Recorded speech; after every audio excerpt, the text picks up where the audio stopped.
welcome everyone. We are, I guess, really exploring 2025 and making big changes in our studios for some of us. Some of us just need a fresh approach, maybe. So our topic today is how to build an engaging and game-filled music studio. So I'm Rebecca Trevelise. I live in Austin, Texas, and I own Austin Arts Academy, and I recently launched Aggieland Arts Academy. And of course, my passion here at Music Game Club is all things music theory and game-filled lesson experiences.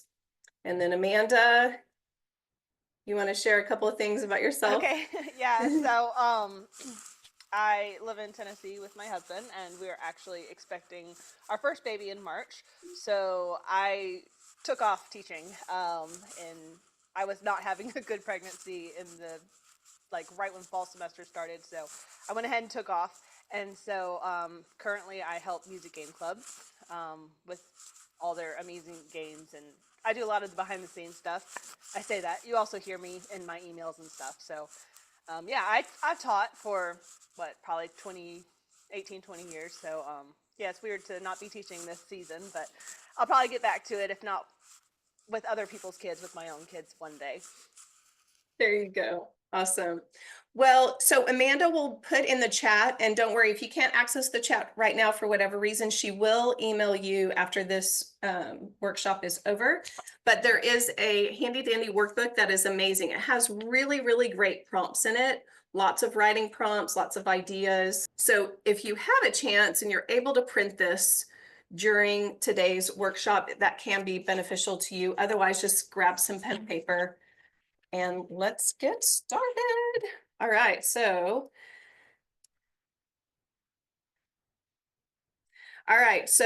we want to make sure that by the end of this workshop, if you are overwhelmed or stressed about thinking about what you need to do for 2025, you're going to leave here feeling confident and know how to have a better lesson experience for your students and for yourself. So being a fun and confident teacher really do matter when it comes to teaching. So yes, understanding how to be a fun and confident teacher, that is something that I have transformed the way I approach teaching now. When I look back at the first few years that I was teaching, I'm a completely different teacher now. So just having basic goals to keep in mind as you build this new kind of studio experience, and having fun strategies to help with kind of that process along the way. We also will have a guided brainstorm during today's workshop, so you can create your own game integration plan, which will also help you save time. Empowering your studio with music games.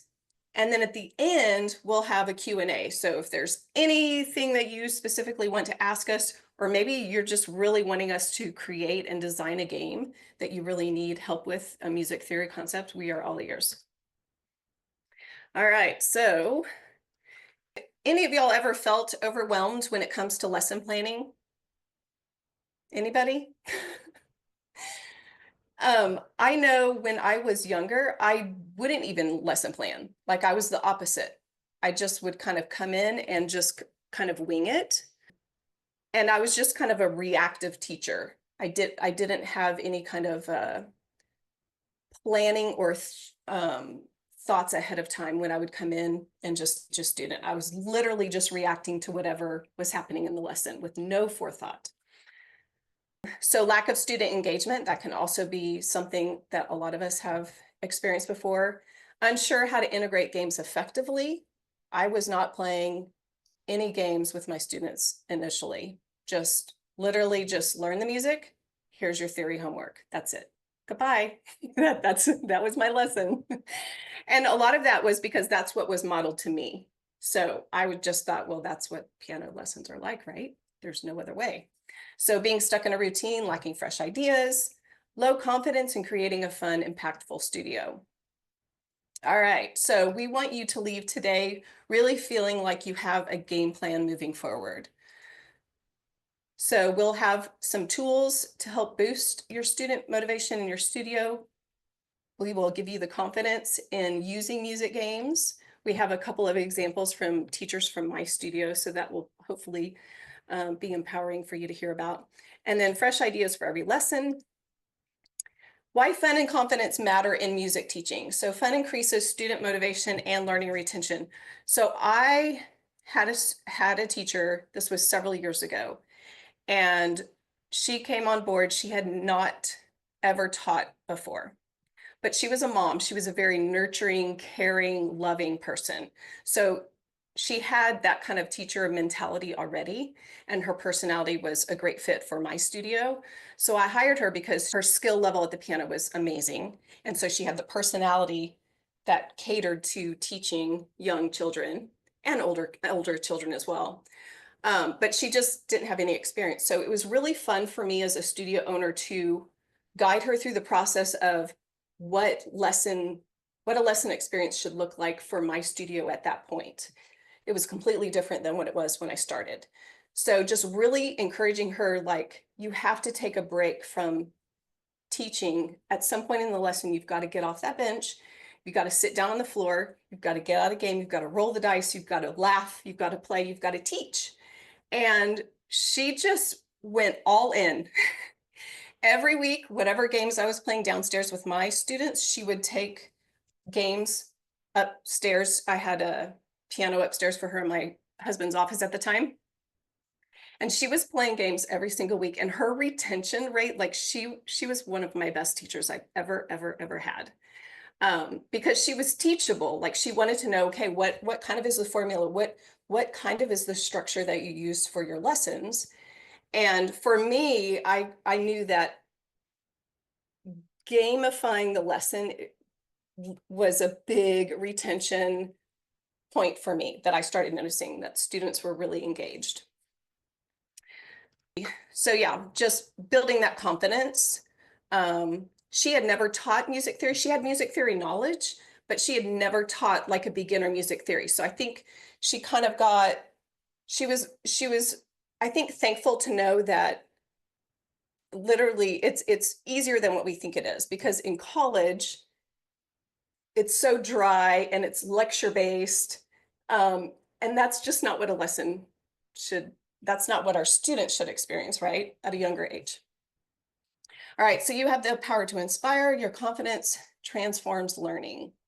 So how can you be fun and confident in teaching music theory? All right, so this might bring up some things. So myths. Music theory is dry and boring. Does anyone feel that? So I was never a big fan of theory. I thought it was dry and boring. A lot of it was because of the way my teacher presented it.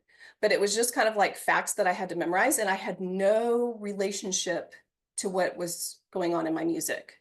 So there was a really big disconnect for me. And then when I got to college, it just helped reinforce that disconnect for me. So as a studio owner, as a teacher, I am compelled to make sure that students immediately know that there is a connection here for what we are playing, what we are saying, and what we are hearing and what we are doing. Like it's all connected. All right, another myth. Music theory is too complex to understand. There are some complex theories out there, right? And some concepts that are challenging, right?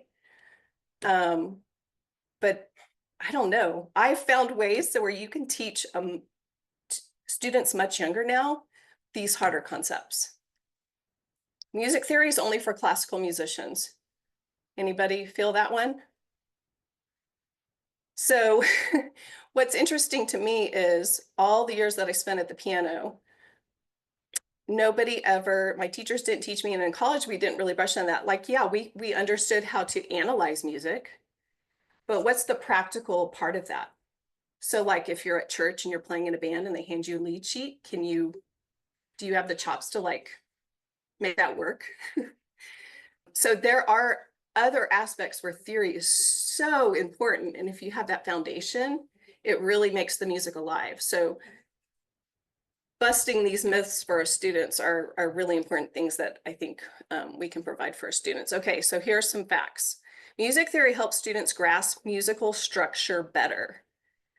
Because they've sat down and played a game with you, or y'all chatted about a concept, They can see it in their music now. They can hear it in their music now. So it's relatable. There's not a disconnect anymore. Music theory enriches students' appreciation and understanding of diverse musical concepts.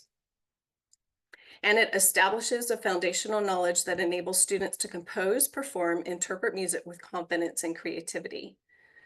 So it's always interesting to me when students do want to compose. And it's like, ooh, okay, well, here you go. We're gonna sneak in all this music theory knowledge while we're having fun composing, but they don't think of it as, oh, my teacher's lecturing me on music theory. It's just a hands-on fun experiment, right? We're talking about different sounds and why this works and what it is that we're hearing and what are the choices that we can make, right, when we're composing. So really, I guess, practical applications for music theory. Top barriers. We as teachers are a little confused about the concepts. So I think some teachers, when they get beyond that elementary level of music theory, that's when things start to get a little fuzzy, especially if it's been a while since you were in college, or maybe in college there was just a complete disconnect. You just learned the material just to pass the test. But then teaching it to a child, ooh, now it's like, oh, well, how do I do that? So I think that can be a little intimidating for some teachers. A lot of us as teachers think that the students will hate music theory, right? But remember, it's how we as the teacher, our confidence and the joy that we have in bringing these concepts to our students, that's the starting point for them to either clue in on whether it's going to be enjoyable or whether it should be something kind of yucky and dry and boring. Yeah, so hopefully we don't think music theory is dry and boring, because if we do, then we'll teach it that way, right? So let's change. This next generation of musicians, they're going to have a better experience. All right, so if we tackle our theory weaknesses head on and learn them, it can just be one concept a month. So our December game was a little bit of a challenge, I think, for some teachers because it covered cadences. When was the last time you talked or taught cadences? You know, that's such a great practical skill to have, especially if you're a working musician. Um, but yeah, so the teachers on the team, so we have an artist, Andrea, who's also a musician, and then Amanda's a musician and myself. So the three of us, we had to review like all of our cadences. It had been a while. And when I tested our boom cards, the ear training, I was like, oh, this is really good for me. It's been a while since, you know, I've had to test myself in that way as far as cadences. So, but what a great challenge for me. So I spent the whole month teaching cadences to my students. No one would specifically needed to learn cadences, but a lot of my students know about cadences now. It's been a fun way to introduce it. So yeah, find a fun way that we enjoy teaching music theory, and the students will enjoy it too. Break it down into bite-sized, easy to understand tidbits. So I have to be really careful about this one. I tend to be just like the fire hydrant because I get super excited, like, we're going to play this game and we're going to learn, you know, all the cadences. And then it's like, oh goodness. But how about just like teach them like two? Like it's fine. Like just start with two and then maybe three and then maybe play a game. Like just I have to really kind of water it down and like just really, really simplify it first when I'm first introducing it. Because the last thing we need is for a student to be overwhelmed and they're like, this is just too much. This is not fun. So I have to be really careful about keeping my excitement, which I'm always excited to play games, so there's no problem there. But just making sure that I'm being very simple and I'm not using my mouth a lot. I just help them find the answer and we move on. Like really simplified. Several times after doing that, they're going to start to catch on. Basic goals to keep in mind as you build an engaging game-filled music studio. So always balance theory with fun. Keep lessons fresh and engaging week after week. And build student confidence. All right, so music games provide a great way to do that. I love this picture of, this is one of my students, and he's he's such a cutie pie. But yeah, minor scales. He is not playing any scales. He's had 6 months of lessons. He's not playing scales yet.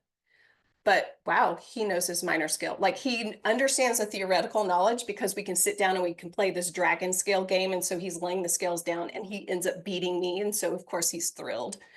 But it's like, wow, he's ahead of the game.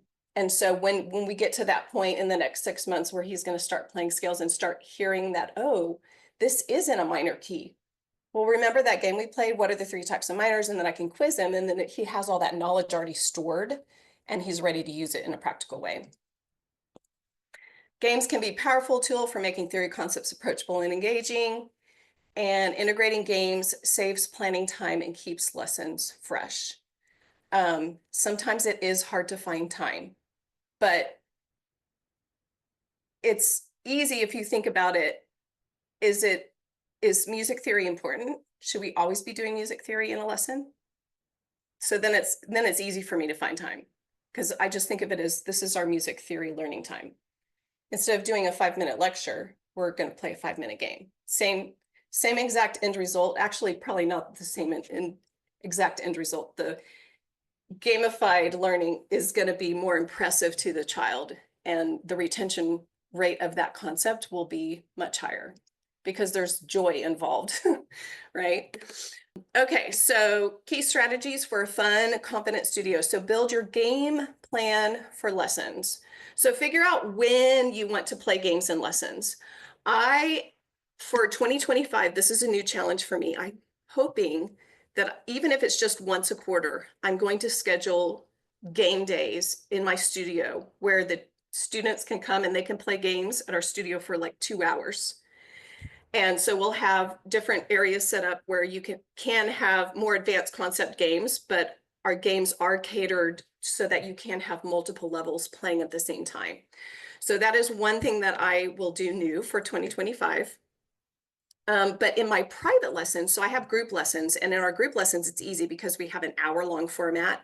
We always have time for games. So that's been an easy asset to like keep going, like keep that concept going, because it's already structured into our lesson plan.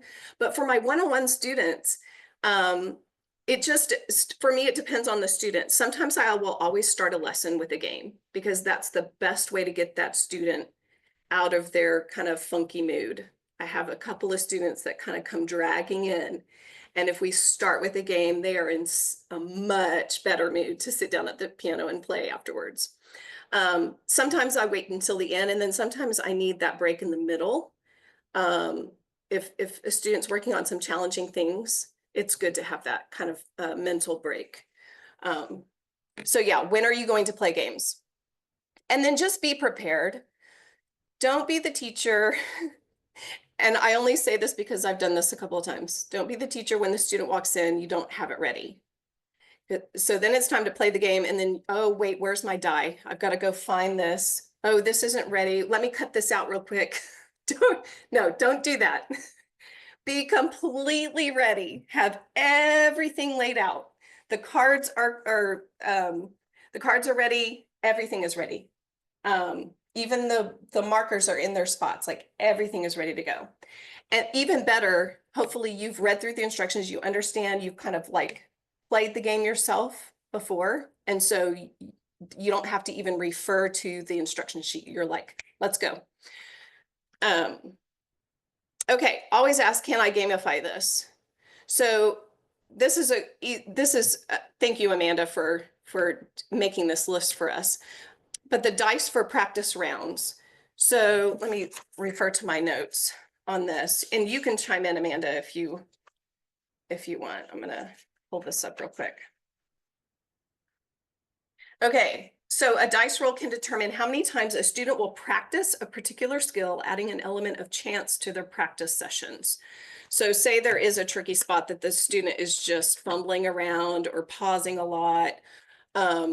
Yeah, okay, so we need to work on this. Okay, we need to figure out how to get through this. Sometimes it can be a fingering thing, or a preparation thing or a speed thing or just not paying attention thing. But okay, so we're going to focus on this. Roll the die.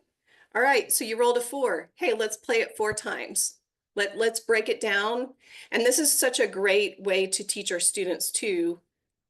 How should they tackle this when they're by themselves? So how you're modeling practice during the lesson, that's how they can also practice effectively and efficiently at home. All right, flashcard memory. If a student is struggling to memorize a section of music, use flashcards to build a melody, removing one card at a time to challenge students to recall the melody from memory, reinforcing their learning through active participation. I like that. All right, finger number challenge. If the student cannot get finger numbers correct, have a mascot. Can be a simple little stuffed animal who has his back turned to the student. So one of my teachers loved sloths. So when on the days that she would teach, we always had the sloth stuffed animal in the studio for her. So she would have loved to do this kind of challenge. As soon as the student messes up a finger number, the mascot turns to face the student with a cry, and the student must start over. For older students, you can change this to where they have, say, 25 points, and every time they miss a finger number or some kind of challenge, then they deduct a point.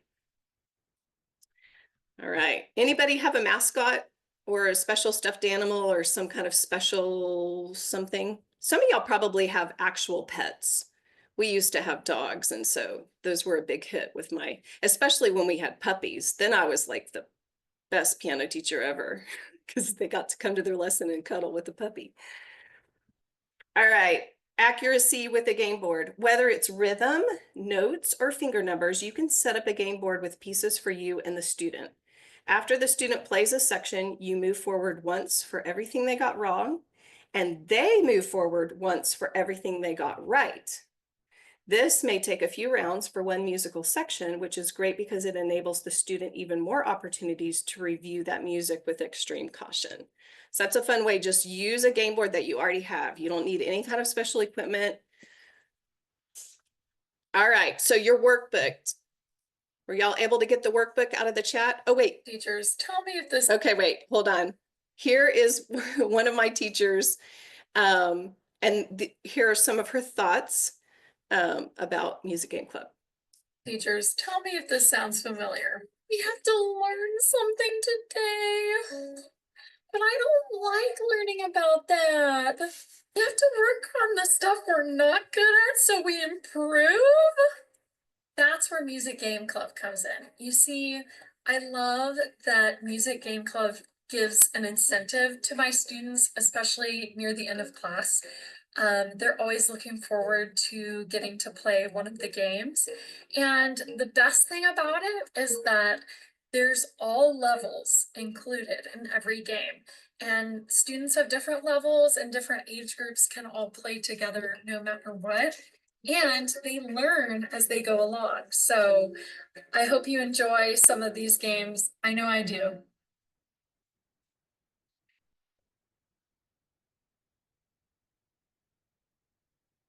All right. That was a fun little video she put together. She's teaches private lesson piano and voice, but also group piano. So she's got a lot of students. So she loves playing our games. Okay, so here's our brainstorm part of this workshop. So we want you to figure out what is going to be your game integration plan. So think about what theory concepts could you introduce or review through games. So think about the repertoire that your students are learning right now. What are some really key components that you need to reinforce with them? So think about that, write that down in your workbook or just on a piece of paper. Another thing to consider is what is a game that could reinforce your students' learning? What student would really benefit from playing games? During the pandemic, it was really interesting to me how well and the amount of rapid improvement in music theory that all of my students had because we were online. And so, yes, they were playing, but it's like that none of them were missing any lessons. It was just really amazing to me how much time we spent on music theory. So sometimes some of those kind of grumpy kids that don't practice very much, sometimes they really love music theory. Like focusing more on music theory, like spending half of the lesson, 15 minutes on music theory if you have a 30-minute lesson, and then 15 minutes playing the actual instrument. Sometimes that works well. What games do you already have that you can use immediately? So I am always constantly buying things and I get shiny ball syndrome. Like I am just always like, what's the new thing? What? Oh, that game? Yes, I want that. Thank you. But slow down and think about what you already have. What do you already have that you can use in your studio? What is standing in your way to including more games in your lessons? Is it time? Like, do you feel like you just don't have enough time with your students? So when a student ends a lesson, if they verbalize to me that they are disappointed that they did not play a game that day, I promise them, and I put this in their lesson notes to help remind me, I promise you, when you come next week, we will start with a game. And that forces me to hold to my word that, hey, we're going to do that. Because my students have gotten spoiled. They're all in on the gaming part of learning now. So yeah, what is standing in your way? Sometimes I've learned that just a 30-minute lesson doesn't work for me anymore. Like I just need the longer 45-minute lessons, even for beginners. They get so much more benefit out of spending more time with you as a teacher. All right, look at these cute kids. Private lessons, digital games. This is my daughter right here on the far bottom right with her fox. So the 4 Foxes game. She always gets her fox out to play that game. All right, so time constraints. So Amanda has a comment. Amanda and I are opposite when it comes to shopping for games.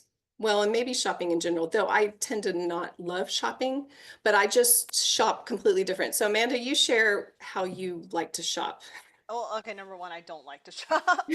I hate shopping, and what I hate most is not finding what I need. And so, like, I remember whenever I used to go to a local music shop to find like arrangements or something, and it was just so annoying because it's like I'd find something, but it's like, okay, this is not what I want. It's not the right level. It's just too whatever. And so I would always just like I hate shopping unless I find what I need, and then I'm like, oh, it's amazing. So so yeah, even if I have to spend like 10 minutes looking for something, I'm done. I'm totally done. So I'm not a window shopper. So that's one thing I do like with Music Game Club is that a lot of the games out there tend to be just like, oh, here's your note reading, here's your rhythm. That's pretty much it, and maybe one or two others. And so they have a huge selection of just theory concepts. I know I mentioned in the chat earlier my younger sister, who I'm not teaching anymore, she recently moved to a different teacher, but I definitely failed her because she's like, what is that really fancy squiggly line? I'm like, it was the Seigno for the DSL Finet. And I'm like, oh great, she needs something to, learn how to read the score symbols. Well, Music Game Club has Scarecrow Scores, which is all about reading all the fancy symbols and knowing what they are. So for me, having one place where I know I can go and get what I need, and it's not just like, well, this one place has these two theory concepts and this other place has these two and this other, if I'm doing that, I'm done. So yeah, I'm not a shopper, so that's kind of that stands in my way of playing games, is having, if I have to look for something more than 10 minutes, I'm done. So Yeah. that definitely stands in my way.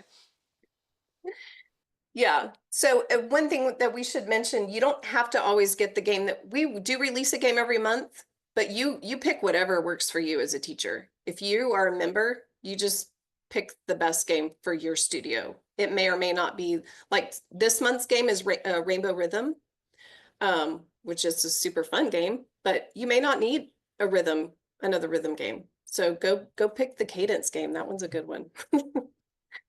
All right. Lack of resources. So limited access to quality games can stifle creativity in lessons. So this was actually a big pain point of mine. This was one of the reasons why I created Music Game Club, is because there is a lot of games out there and the art and the quality of the game is just not desirable for most students over the age of 8. And I was mostly teaching intermediate to advanced players at the time. And I just was, you know, I love playing games. I'm a super competitive person. If y'all didn't know that. So I do want to play games. It's super important for those older students to still get their music theory in, but I didn't have resources for them. And if I did, it was like clip art and just, I don't know, the concept was great, but the delivery of the concept and the artwork surrounding it was not that great. So we love, we take pride in the art. So we have an artist that is a musician. So she hand draws, paints, designs every single aspect of all of our games. So it really sets us apart from all of the other games out there in the world that use a lot of clip art and just very basic shapes. So yeah, we're unique in that way. And sit down games. So like I mentioned, last month's game was the Cadence game. That's a Monopoly style game. Now it doesn't take days to play. You can play in 15 minutes, but it's an actual real board game. And so there's also life strategy and game strategy that you can teach your students. And in the member bonus videos, I walk you through some of those strategic. So like the half cadences, there's 2 different pricings that you can, when you're paying for those cadences to own that property. I kind of walk the teachers through, hey, this is kind of a nice way to show your students, hey, do you want to pay $4 for that property or $6 for the property? And kind of walk them through the way that they can toggle the cadences and get a cheaper price. So both beginner theory concepts and more advanced theory options are available for our games. So we're very sensitive about teachers who have mostly beginners and then teachers who have mostly advanced students. Some of y'all teach in groups where it's a little blended. So we make sure that a true beginner can be playing the game right alongside someone who is more advanced.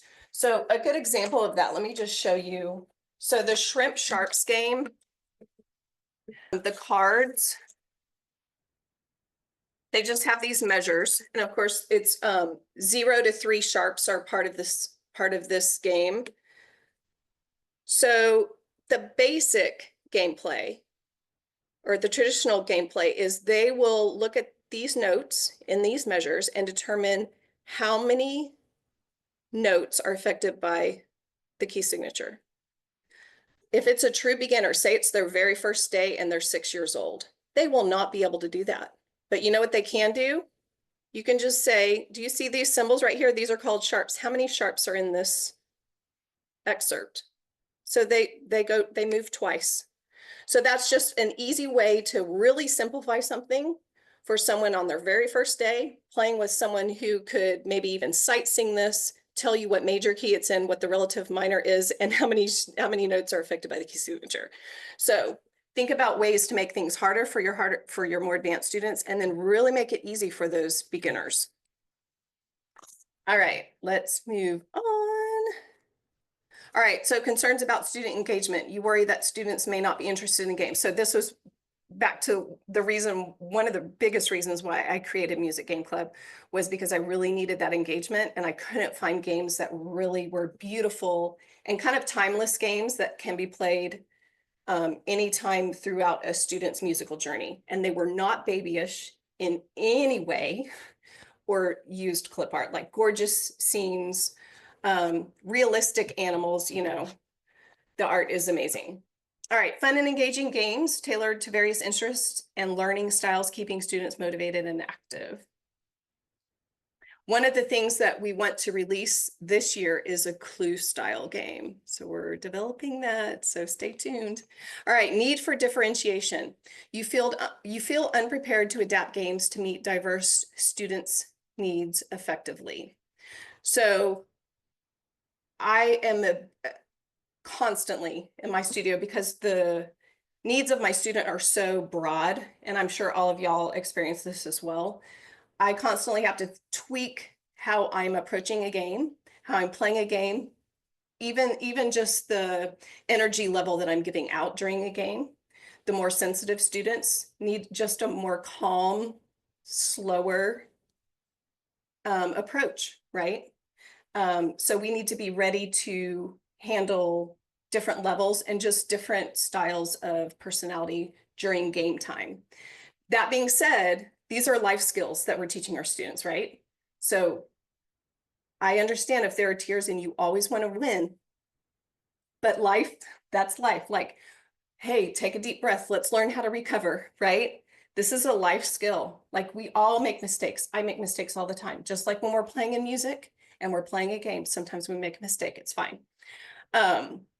So those tutorial videos that I give, I always give 4 bonus tutorial videos that walks you through other ways you can utilize the game and any of the game assets in your studio. So it's nice because you could play the game differently that's 5 weeks of playing using the same materials, but you're using it 5 different ways.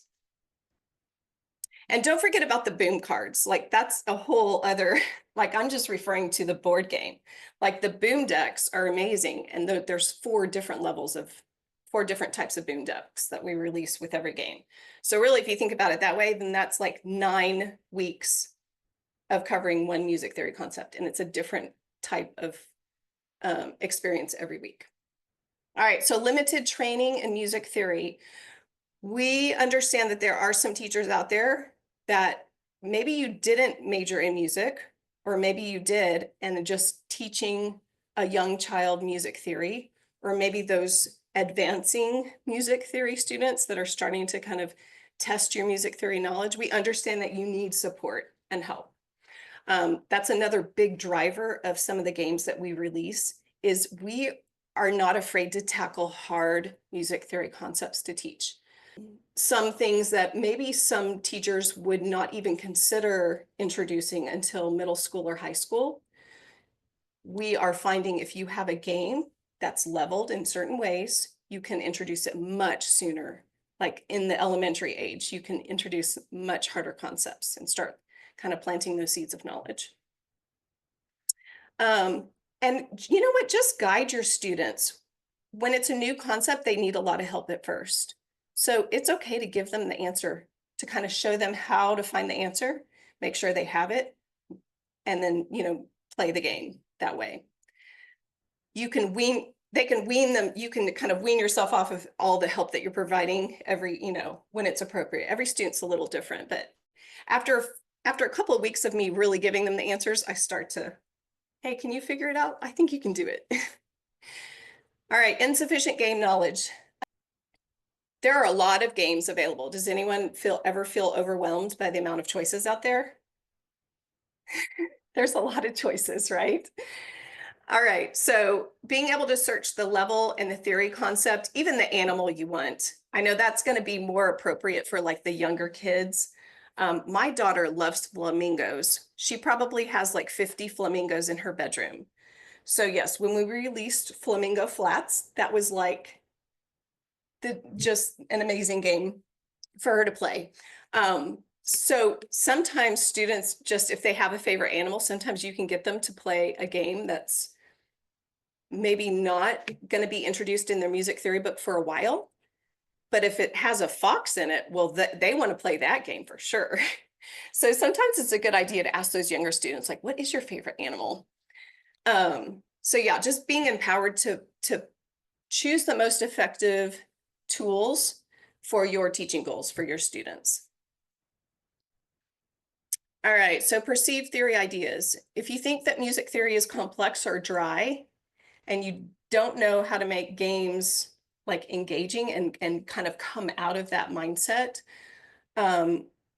we're here to support you and really encourage you to kind of step out of that kind of traditional mode of teaching and really try something fresh and new for 2025. Do something different, right? Any Amy Porterfield fans out there? She's always saying, do something different, DSD. So yeah, this is a great way. And I really think that you would have fun as a teacher. I know not everyone loves to play games. Like my husband's kind of like, okay, when it comes to playing games. I think probably because I'm just so aggressive. And it's hard for him to kind of keep up. But yeah, not everybody likes playing games, but I think it's really enjoyable to sit down with your students. I think that connection point, your student is going to think differently of you as a teacher. That you sat down on the floor. I always sit down on the floor, but if you sit down on a table and play the game, that's just a different way to connect with a child. All right, so access a library of games for every level, find games that align with your teaching goals, and save planning time with resources at your fingertips. Another thing that I should mention, for those of you who are not members or have never purchased a game from us before, when you purchase as a member, you get all the bonus videos. So it walks you through alternative ways to use the game. But you also get an activity sheet. So that's a great way. So like the cadence sheet, like you send that home with the student, or you do it in the next lesson or at the end of the game playing time. And it just reinforces the concept being taught at the lesson, like the 3 different types of minor scales. All right, we're gonna review that. Here's a sheet, you can send it home. All right, so we are open right now, but we're only open until January 8th. Is that right, Amanda? Did I get that right? So we're just down to like the last few days. We only open twice a year for new members. So it's this time of year, and then it's like July, August. So kind of like the 2 breaks we get, and I say breaks because it's like, man, we're on break, but there's lots of family commitments and other things that get in the way during break, but it's kind of our time to reset the studio for the next semester, right? All right, so as a member, again, you get to pick the game that you want. So it may be the game that we release that month, it may not be. All of our games can be played one-on-one. They can also be played in groups. Now, there is a teacher here that has 400 students. You couldn't play it with 400 students at the same time, unless you took the students and broke them up into groups. So you could have teams, all right? So you could have, 8 to 10 kids on a team. If you have, 30 kids in your room, you could team them up. And then there's one spokesperson who gets to be the answer giver on their team's turn, and they can refer to their team if they need to phone a friend or whatever. But most of our games can allow for up to 8 students to play at a time. So for those of you who have group piano or other group guitar or voice or whatever, choir. I recommend grouping your students together. It's a really fun way for the studio to connect in a new way for those students to connect with each other.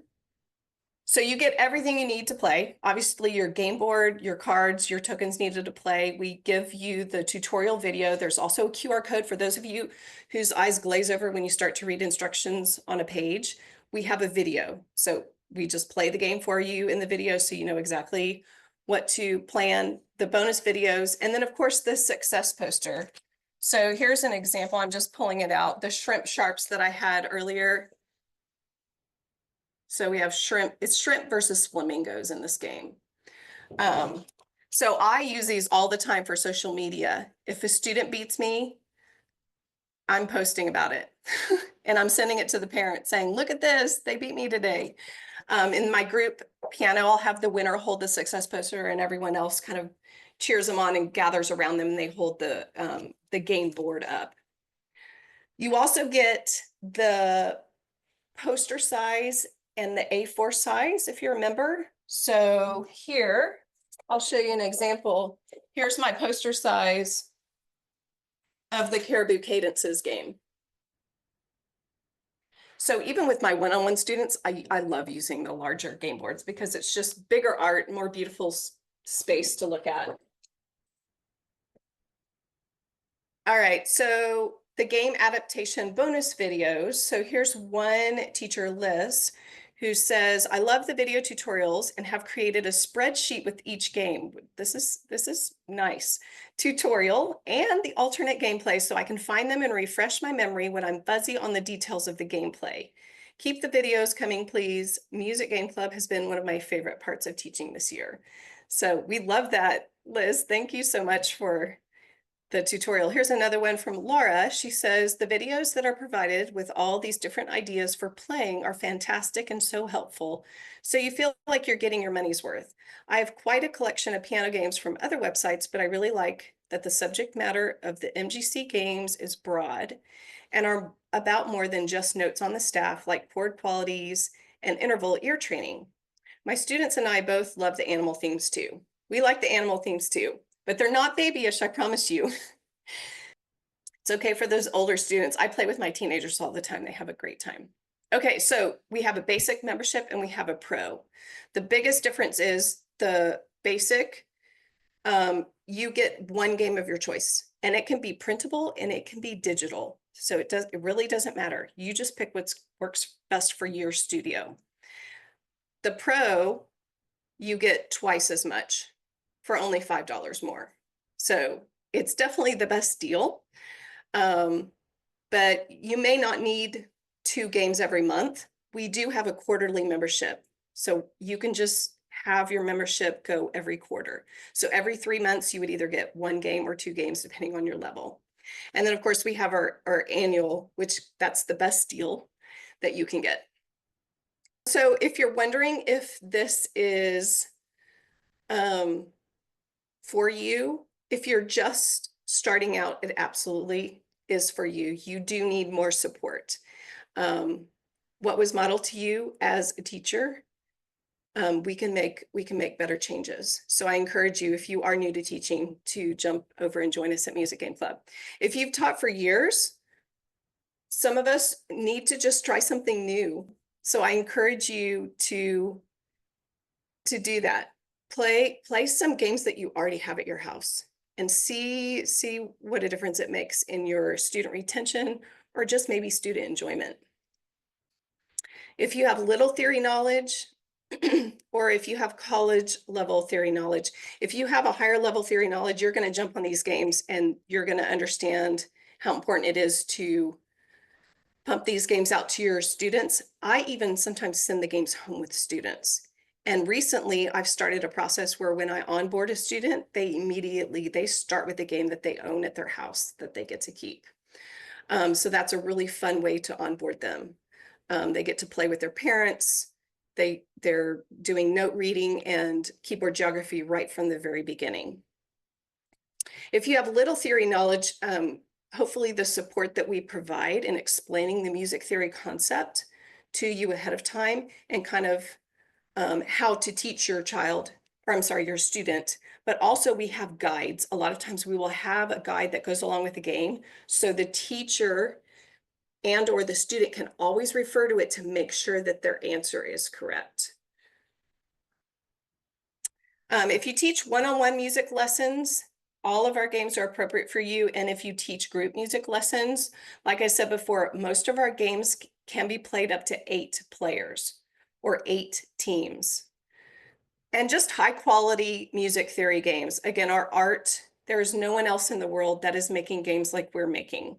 The art that goes into every single game and every single game piece, and just the game board is just, there's no one else doing this. So we are very proud and thankful that we're on this journey with you. And then if you love helping students have fun while learning, gamifying your music theory part of the lesson is one of the best things that I've ever learned to do. All right, so we are only open twice a year. Does anyone have any questions about membership or about a game that I've referenced? We are only open till January 8th.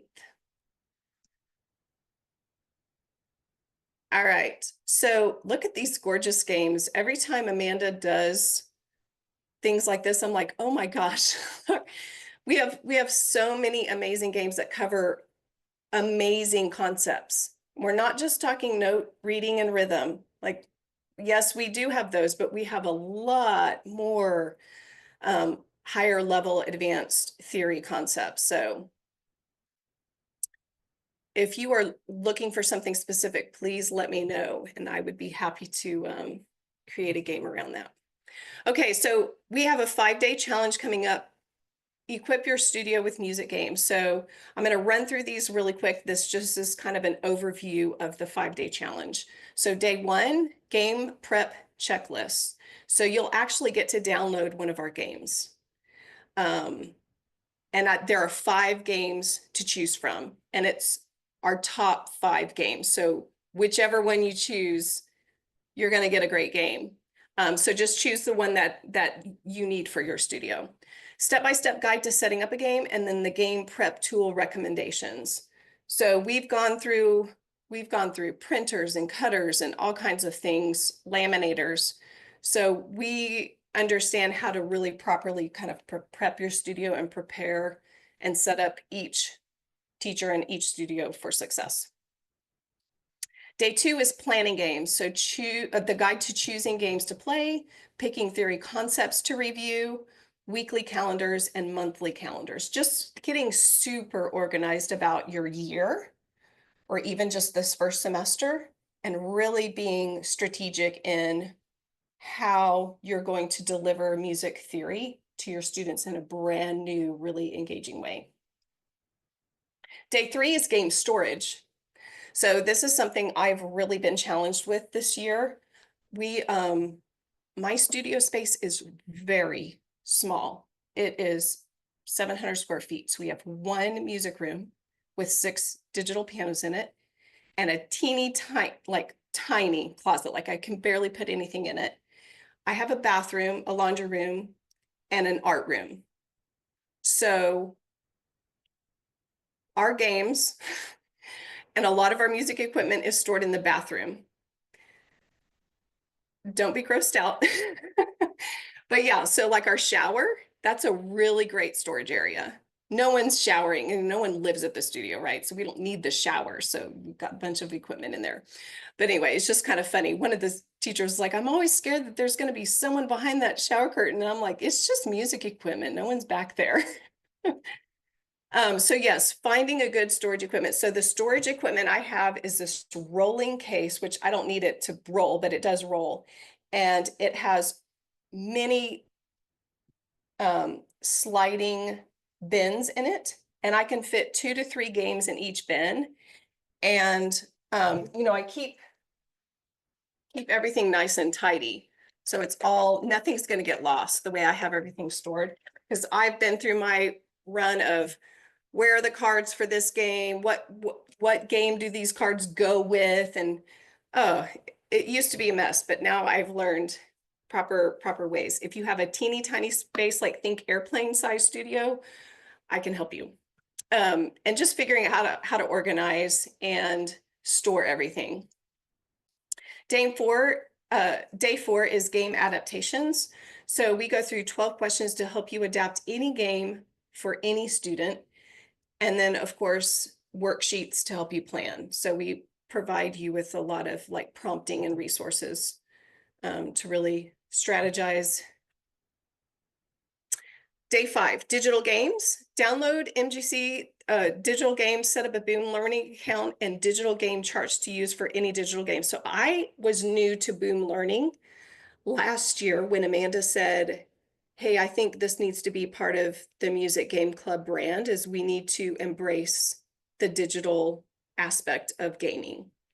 I'm a big fan of having an actual board with actual cards and actual, I want to be in the very physical element. Kids are on screens a lot, but that being said, kids are on screens a lot and they enjoy even a 1-minute round of a boom deck can be very beneficial. Those are great for those really short amounts of times that you have in between transition points or just at the end of the lesson. We only have 1 minute left. All right, let's see how many cards you can get through in a boom deck. All right, so we'll walk you through that because some of you may be new to that concept too. I did not have a boom account until last year. So it's been fun to see how to utilize that kind of resource. All right, so your 5-day challenge, equip your studio with music games. So this is all that you'll get. You'll get the 1 printable game with membership bonuses. You'll get a boom card set, which is 4 decks of boom cards. You'll get your workbook and you'll get the tutorial videos. So You can see on the screen here, the total value is almost $50, but you'll only pay $14.99. But wait, there's more. So Amanda came up with this deal, and it's only good for 24 hours. If you sign up today, we'll let you have it for $5. Okay, so that's saving like 90%. So if you use the coupon 5-day for 5, it expires tomorrow though. So you've got to be like in 24 hours it expires. So $5. If you want to do this 5-day challenge and really get kind of like deeper into really what your studio needs over the 5 days, we will walk you through that and help you get super organized. All right, any questions from anyone? All right, we had a couple of questions pop in. Yes. One person was asking the practicality of printing the poster size boards. So I figured I'd let you answer that because you're the one who does that. Yeah, so I'm not at my studio right now. I wish I could show you the big bag that I have, but I keep, so we're going on 2 full years of games, and I still have all of my poster size games in one bag.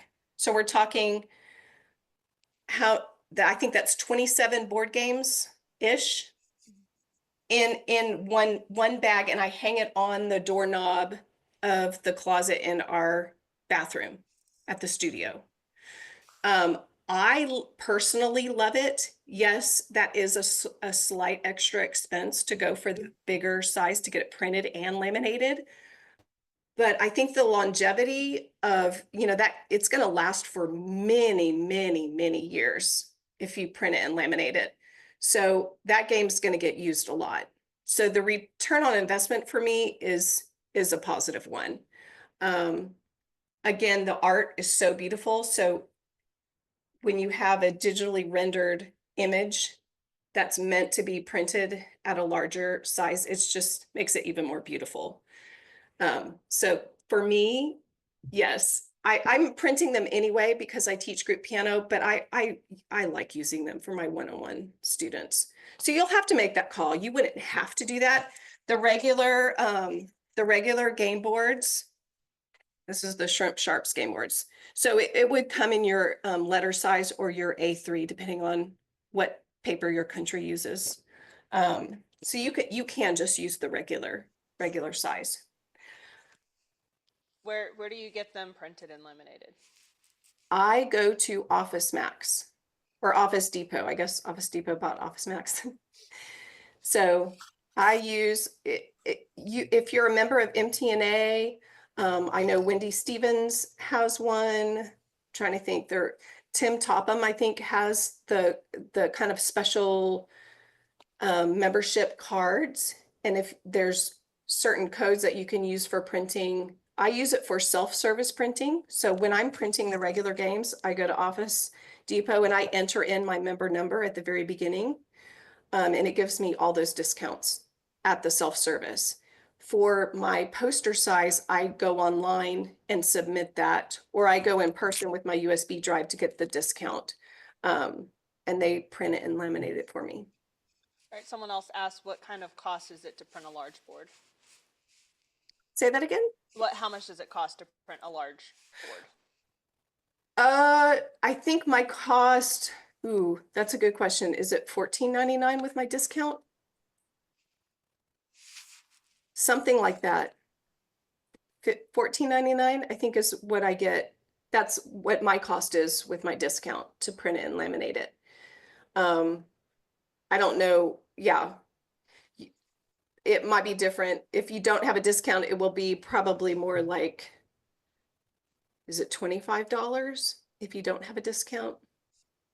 But remember, you're gonna use this game for years. So there may also be online places if you don't have like an Office Depot, like Vistaprint might have those options or whatever.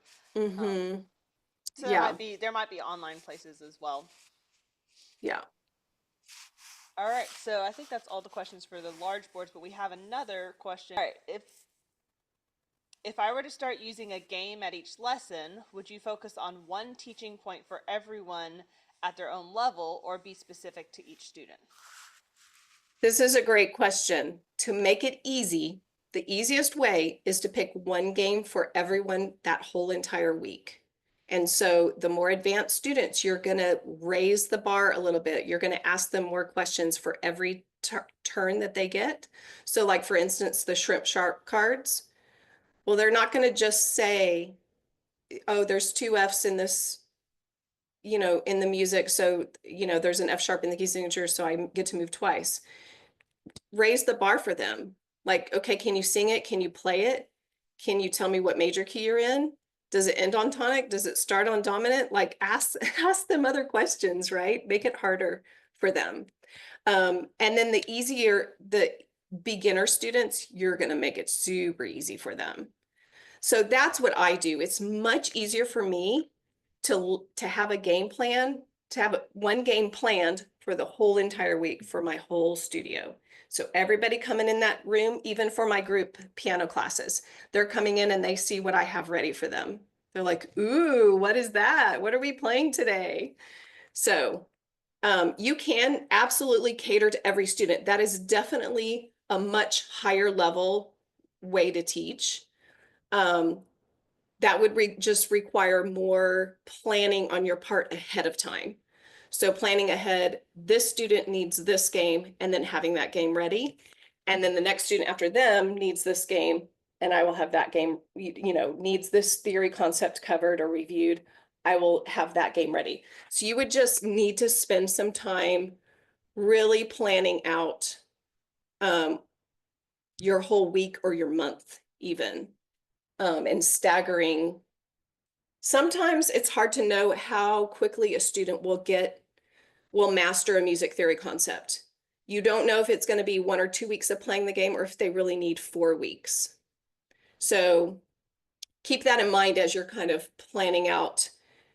I feel like only planning to play the game one time I would not recommend that. Always plan at least playing the game twice, because they're just going to get faster at it. If they master it the first week, well, then they'll just be even faster and the chance of them beating you is even higher, right?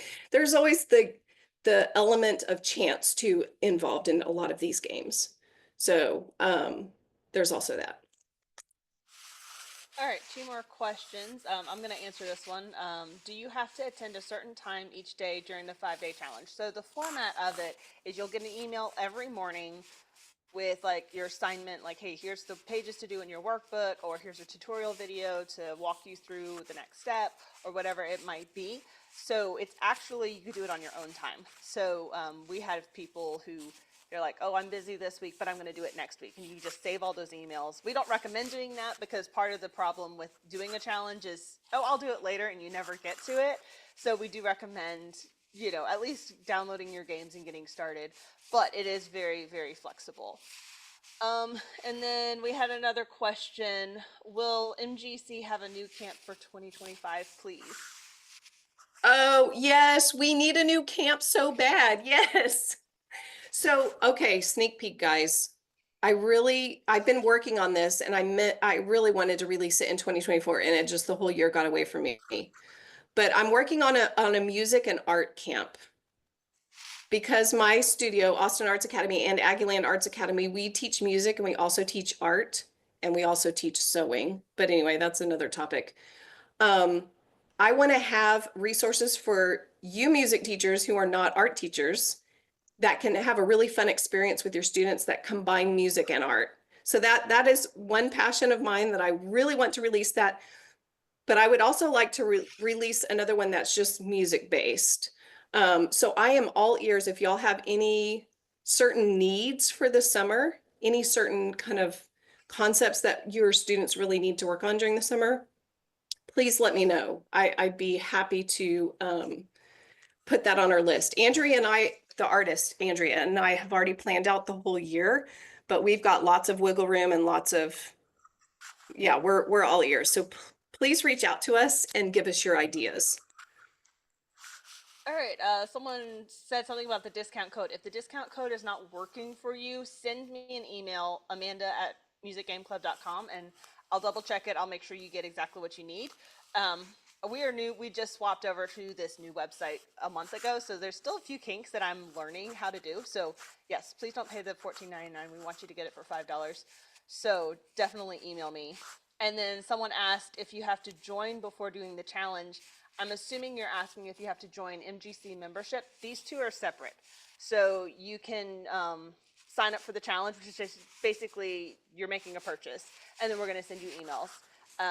And you do not have to be a member. Now, you can be a member. Actually, if you're wanting to do the membership and you're like, I'm not sure how to, I've never done something like this before, I think the 5-day challenge is a really good boost to kind of get you established. So definitely could be beneficial doing both, but you do not have to be a member to get the challenge. All right, that's caught up with all the questions. Any last questions? We're a little bit over time. I do want to say thank you all for hanging out like this whole time. It's been awesome. And if you have any questions, you can reach out to us at either support@musicgameclub.com or amanda@musicgameclub.com if you're like, oh, I forgot to ask this. So our inbox is open, so you can always reach out to us. That's all I've got, Rebecca. Awesome. Yes, thank you all for spending your Friday afternoon or Friday morning, depending on what part of the world you're in. But I appreciate y'all tuning in, and we just encourage you for 2025. Let's make 2025 a different and really great year for our students and for us as studio owners. So I applaud you and I appreciate you, and we look forward to what 2025 has to bring to all of us. So thank you all. Bye.